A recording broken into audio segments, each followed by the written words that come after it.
The Jake Paul versus Conor McGregor fight is going to happen, and just a matter of when. And it's going to be legendary. And I'm going to win, too. Odds are by now you've seen the fight or the highlight of Jake Paul knocking out Nate Robinson. Now, I'm not going to stand here and say I told you so, but he knows what he's doing. Like, he's going with the hips. He's got good footwork. Like, you know what? A lot of people talk shit about Jake Paul, but I wouldn't be surprised if he beat Nate Robinson. I know I was saying before, like, Nate's a professional athlete, Jake's just a YouTuber, but the guy's starting to get my respect. I told you guys. He knows what he's doing and made that very clear on Saturday night when he knocked Nate Robinson out cold. That being said, I'm not going to clown Nate. It takes a lot to get into the ring and fight, regardless of who you are. And I can guarantee anyone talking about Nate has never been punched in the face. Like Tyson once famously said, everyone has a plan until they get punched in the mouth. Either way, guys, I'm sure by now you've heard Jake Paul called out a handful of people during his post-fight interview, which aside from KSI and his brother Logan, included two professional fighters in Dillon Danis and the notorious Conor McGregor. Jake and Logan have had their fair share of back and forths with Danis on Twitter, who, although he fights in Bellator, is better known as McGregor's jiu-jitsu partner, or the guy that Khabib jumped over the fence to attack. Either way, although Danis took to Twitter following the fight to caution Jake about running his mouth, it seems the main focus now is Jake versus Conor. Is it going to happen? Jake seems to think so, and it almost seems like until it does, he's going to keep calling McGregor out. McGregor, I'm coming for you, G. Now, at first thought, McGregor versus Paul seems like a pretty useless fight for the former double champ, who has won 19 of his 22 fights by knockout. For Jake, it makes sense. He gets to go up against one of the biggest names in the fight world, and win or lose, would make a lot of money doing so while also increasing the worth of his brand. For Conor, anything less than a knockout, and it hurts his reputation as a fighter. This guy is one of the best to ever do it, so if he couldn't knock out a YouTuber who decided to box, and thinks he could talk all this shit, maybe he's not as good as we all thought he once was. Of course, Conor will always go down in history as one of the UFC's best, and he can clearly box, which is why he went 10 rounds with Floyd Mayweather, which was Conor's boxing debut. If you go 10 rounds with Floyd, you should be able to easily knock out Jake Paul. And in any reality, even a video game, Conor wins 10 times out of 10.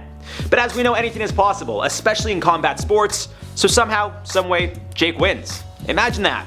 Conor McGregor losing to Jake Paul. Who knows if his reputation would ever be the same. I'm not just going in there just to say I did it. I'm going in there to Conor McGregor up.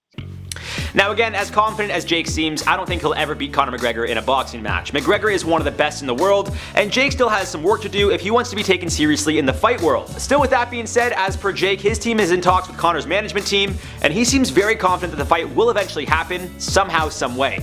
For Conor, it really is a no-brainer because assuming they can entice him with at least $1 million up front and a large percentage of the back-end pay-per-view, well, who's to say he can't pocket up to $5 million when all is said and done for knocking some kid out in the first round?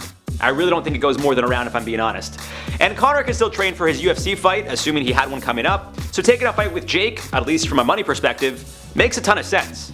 As my friends and I like to say, free cash. Not that Conor needs it. I've made more millionaires in this game than anybody else. As of now, it's a wait and see, but don't be surprised if Conor does end up taking the fight within the next year or so. It really depends on how things look for him in the UFC, as he'll likely be making a run for that lightweight championship belt again, now that Khabib is retired. Or it's possible the two of them go for a rematch, although odds are Conor's sights are set for his January 23rd bout against Dustin Poirier, which will also be a rematch from their 2014 fight. In regards to Jake, maybe he takes on KSI, who has history with the Paul family, or instead Dillon Danis decides to step in and go toe-to-toe with Jake. This could make a lot more sense, as the two have been going at it on socials for a while, and given that Danis is McGregor's right-hand man, if Jake were to beat him in a boxing match, things become much more personal. This not only gives McGregor more of a reason to fight Jake as revenge, if you will, but also gives Jake more credit in the boxing community for beating a professional fighter. And before you guys say that wouldn't happen, it seems plenty of others think Jake could handle Dillon.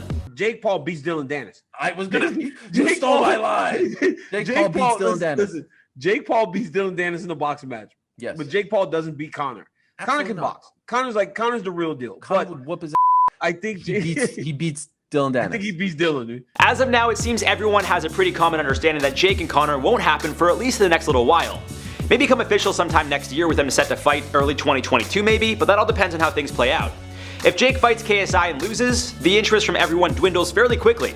If Conor can't dominate the UFC like he did prior to his loss against Khabib, maybe Jake starts to target someone else. Conor is focused on his next fight, and odds are Jake needs to continue proving his worth before Conor starts taking him seriously. Then again, as I said before, it's not so much about proving anything for Conor as it is the money. Either way, until these two end up in the ring together, Jake is focused on fueling the fire, which to no surprise means he's probably going to try to get a fight in with Danis. I want to knock out everyone in his camp first. Dillion Danis, you know, is in his corner. He's the guy that got punched by Khabib. That's what he's known for. So I'll take out Dillon Danis first. I want to bring MMA fighters into the boxing ring. That's my goal. Let me know in the comments down below if you think McGregor versus Paul ever happens, and who you think would win, and which round Conor knocks him out. Be sure to check out some of my other videos, including the training videos for Jake, Nate, Tyson, and Jones Jr. leading up to the fight. I've been your host, Jared Bronstein, and we'll see you soon.